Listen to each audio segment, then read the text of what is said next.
Pak, kalau Kejagung, audit Kejagung. Oh, bunyi loh. Pak, Kejagung. Gue pikir ada suara nggak ada wujud. Wah, udah takut gua. Audit.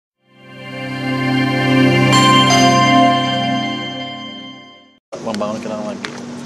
Berbagai macam diskusi yang kita ini, tapi pada dasarnya sih lebih positif dibanding direktur utama yang sebelumnya.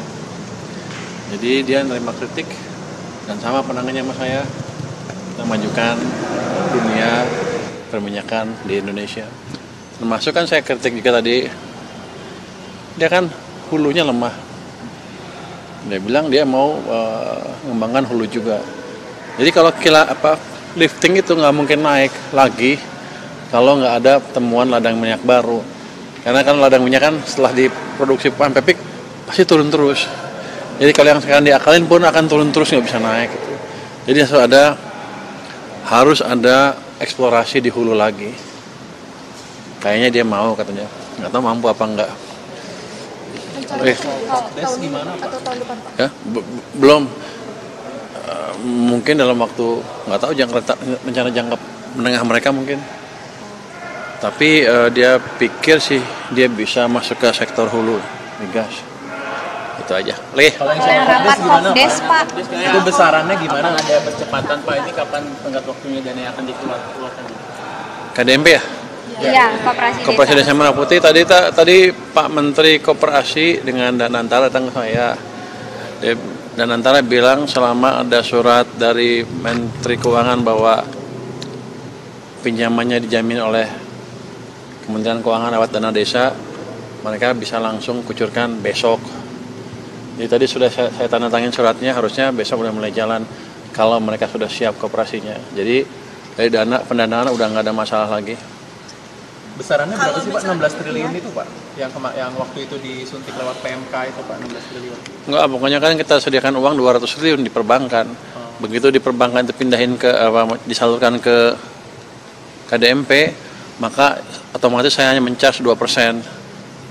Jadi langsung ikutin skema pembiayaan KDMP. Jadi udah nggak ada masalah dari anggaran sih. Jadi 200 tambah 16, jadi banyak sekali kalau mereka mau. Kalau yang disalurin ke Agrinas itu gimana Pak? Yang ke Agrinas itu Untuk Pak. bangunan fisiknya kan Fisiknya diambil dari plafon pinjaman yang 3 miliar itu Pak. Tadi si Pak Ferry bilang Pak kayak gitu. Saya agak lupa nih.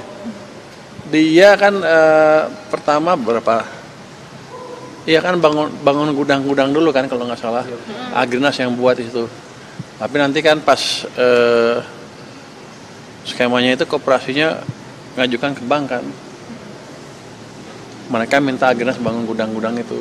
Saya nggak terlalu tahu detailnya, tapi kira-kira seperti itu. Tapi yang jelas pembiayaan dari keuangan udah aman, udah secure, udah ada di bank uangnya. Pak, mengenai anggaran BPJS kemarin mungkin bisa diperjelas nggak Pak? 20 triliun itu untuk secara umum anggaran JKN atau mengenai tunggakan itu? Soalnya Pak Ali Bukhtan bilang tunggakan 10 triliun itu skemanya adalah di write off Pak, dihapus buku gitu Pak. Jadi 20 triliun kan udah kebutuhan baru. Kebutuhan baru bukan untuk tunggakan Pak? Bukan, itu kan kira-kira mereka kebutuhan, kan mereka perkirakan kebutuhan tahun depan berapa. Kurangnya segitu atau kurang sedikit lah, jadi kita kasih 20 triliun jadi cukup untuk tahun 2026. Ini nggak ada kaitannya sama penghapusan buku itu Pak? Yang tunggakan kemudian? Nggak ada, itu untuk memasukkan orang-orang tadi yang dulunya pernah terkena itu, biar bisa masuk lagi program BPJS. Dengan anggaran yang lebih besar artinya iuran bisa tetap tidak naik Pak ya? JKN.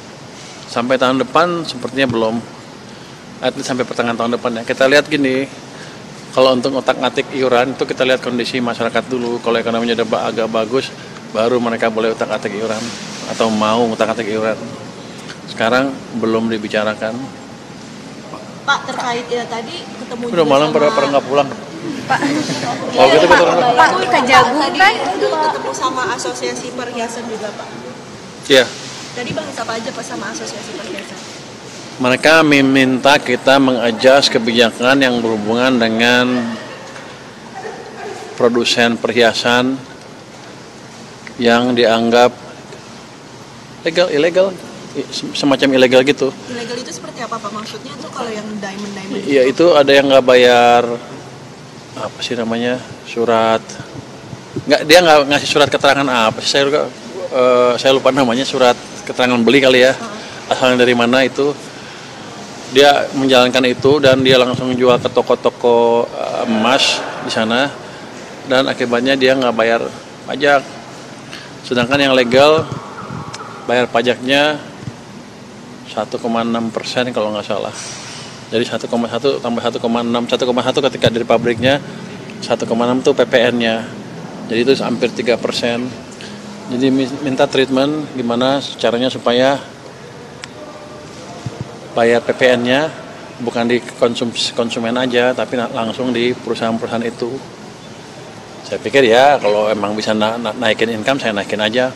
Karena menurut dia 90% produsennya gelap, artinya nggak bayar yang 1,6% PPN ke saya. Dan saya usulan mereka adalah semuanya dikenakan 3%.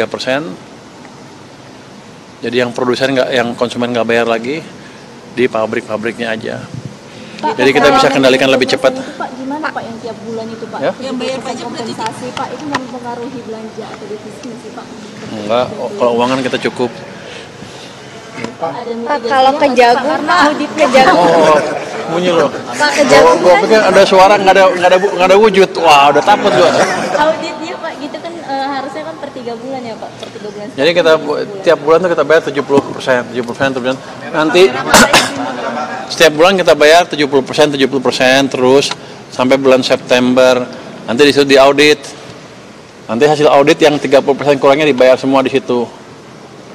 Dan ini sudah akan membantu keuangan Pertamina dan PLN, karena kan paling nggak short term cash-nya terpenuhi di situ. Jadi mereka nggak harus pinjam terlalu banyak ke perbankan dengan bunga yang harus dibayar oleh mereka, bunga tambahan harus dibayar. Berarti nggak ada pengaruh ke APBN-nya Pak? Nggak ada, cash flow aja. Mulai tahun depan ya Pak? Mulai tahun depan ya. Pak, ke Jagung. Pupuk subsidi kan dipangkas ya 20%. Untuk anggaran subsidinya bakal ditambahin apa sih? Tidak, itu hanya dipindahin kan, tadinya bayar di belakang, dibayarnya jadi di depan, bukan di akhir tahun tapi di awal tahun, di depan lah. Sehingga mereka menghemat biaya bunga, kira-kira gitu. Jadi ini efisiensi aja. Seingat saya. Pak, ke Jagung kan nyamperin bea cukai Pak, itu ada kerjasama atau gimana sih Pak? Lagi Maksudnya? ada kerjasama atau lagi disidak atau kenapa sih Pak ke Jagung ke bea cukai itu Pak? Anda mesti cek lagi dengan Kejagung, seperti apa? Yang Anda dengar apa? Dia maju nanti kalau gua ngomong bocor. Katanya lagi ada Lu taunya kerjasama. apa? Lu taunya Katanya apa? lagi ada kerjasama Kata Pak. siapa tuh? Dengar-dengarnya kayak gitu Pak. Iya mungkin. Kalau soal terkait Kita emang ada kerjasama dengan Kejagung kan. Dalam pengertian begini,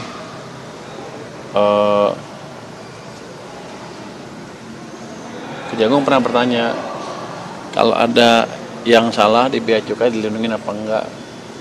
Saya bilang enggak, kalau salah aja. Ini mungkin salah satu implementasi kerjasama itu. Saya nggak tahu detailnya seperti apa, saya tunggu dari Pak Jaka kan lagi di daerah. Saya tunggu masuk informasi dari Pak Jaka untuk keterangan lebih lanjut. Ada kasus-kasus tertentu yang dilaporkan Pak? Gimana Pak? Ya, nggak tahu. Apa terkait penangkapan besar-besaran itu Pak? Belum. Belum. Dulu mereka nunggu lama, kasihan. Lu kenapa nyuruh gua pulang? Besok ada lagi Pak. Besok Pak. Biar. Pak, dana mendak di DKI yang 14,6 triliun mungkin solusi dari Kemenkeu? Nggak ada solusi, mereka mesti serap dengan cepat aja. Nanti gini, biasanya mereka kalau kata Pak itu kan mereka perlu mana ya? Sampai akhir tahun disisain kan untuk bulan Januari Februari. Nanti saya akan tahun depan mulai akan kita kembangkan sistem di mana transfernya bisa cepat. Tanggal 1-2 Januari udah keluar lah, kirim ke Pemda, sehingga Pemda nggak usah numpuk uang lagi. Kalau kita lihat selama ini setiap akhir tahun tuh mereka punya uang kepake 100 triliun rupiah. Kalau sistemnya kita kembangkan seperti itu, harusnya kan mereka nggak usah numpuk 100 triliun rupiah lagi kan.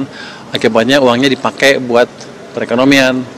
Jadi di tahun yang sekarang ini 100-nya langsung dibelanjain itu. Kalau cara perencanaan yang lain ya mereka harus lebih rajin belajar gimana cara merencanakan belanja tepat waktu, tepat sasaran, itu aja.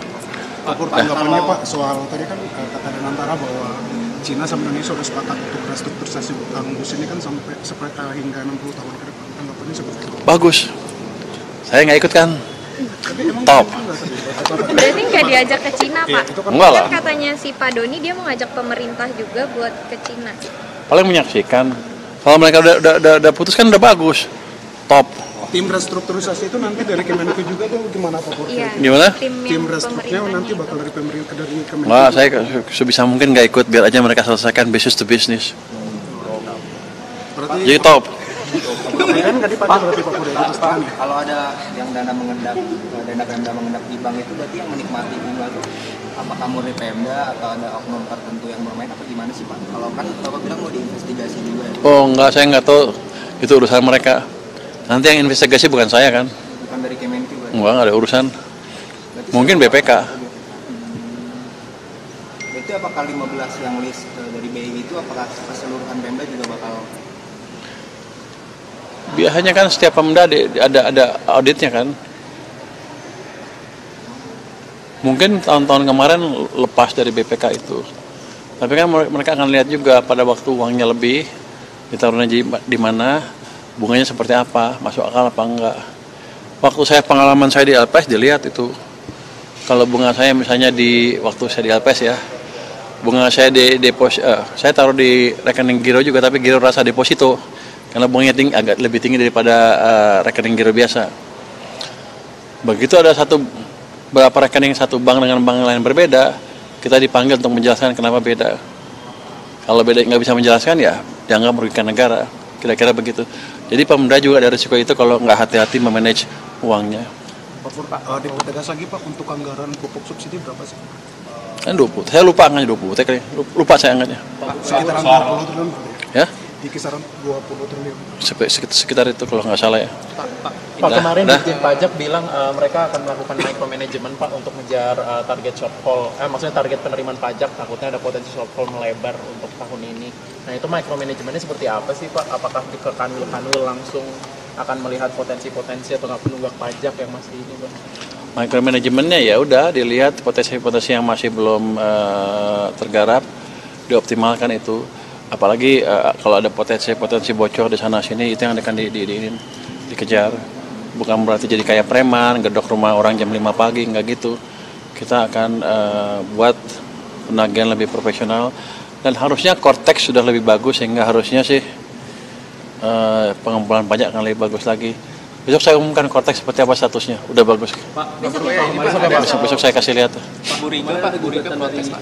Pak Burika protes ada pesantren ditagih PBB dan beliau mention nama Bapak Pak minta tolong, mungkin ada responnya Pak? Tolong gimana? Di Bekasi Pak ada pesantren ditagih PBB. Anggota DPR Pak. Burika. Oh saya belum tahu kasusnya. Nanti saya lihat deh. Masuk gugatan kemarin ada gugatan dari mantan karyawan PT Kertas Leces gitu diajukan ke Menteri Keuangan gitu karena mereka selama belasan tahun gitu pesangon dan gajinya nggak dibayarkan gitu. Oh kan Leces kan perusahaan swasta. Perusahaan BUMN yang udah dipayungkan.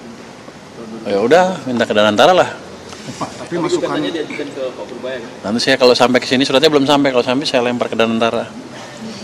Pak, tapi masukan Bapak ke Danantara soal penanganan hutang ini seperti apa sih? Hutang bos. Oke. Ya udah seperti kemarin-kemarin lah, mancing-mancing aja loh. Udah mantap. udah solusinya udah bagus, mereka udah dapat kesepakatan. Saya ikut campur, bagus. Pak, kalau soal lapor Pak Purbaya sudah berapa kali Pak yang ditindaklanjuti Pak? Yang kemarin tindak nanti besok akan kita umumkan diskusi seperti biasa di hari Jumat ya. Berapa laporan seperti apa. Cuma kelemahannya begini. Ada kelemahan dari saya rupanya yang saya baru sadarin tadi. Itu kalau ditelepon mereka dihubungin mereka nggak mau angkat telepon dan lain-lain. Saya yakin mereka takut karena mereka nggak tahu yang nelpon ini siapa. Nanti besok saya akan umumkan kalau saya menghubungi pakai nomor telepon siapa apa. Nanti akan disebutkan satu nomor, jadi mereka nggak takut. Jadi kesulitannya adalah verifikasinya karena mereka takut, ya nggak tahu kita nggak bisa verifikasi. Tapi sebagian juga ada yang iseng juga, lah asal lapor aja, habis itu kalau di itu nggak jelas tuh. Nanti kita himbau besok di pertemuan biasa Jumat ya. Makasih. Oke, makasih ya. Terima kasih Pak Pur, terima kasih Pak Pur. Sehat-sehat Pak Purbaya.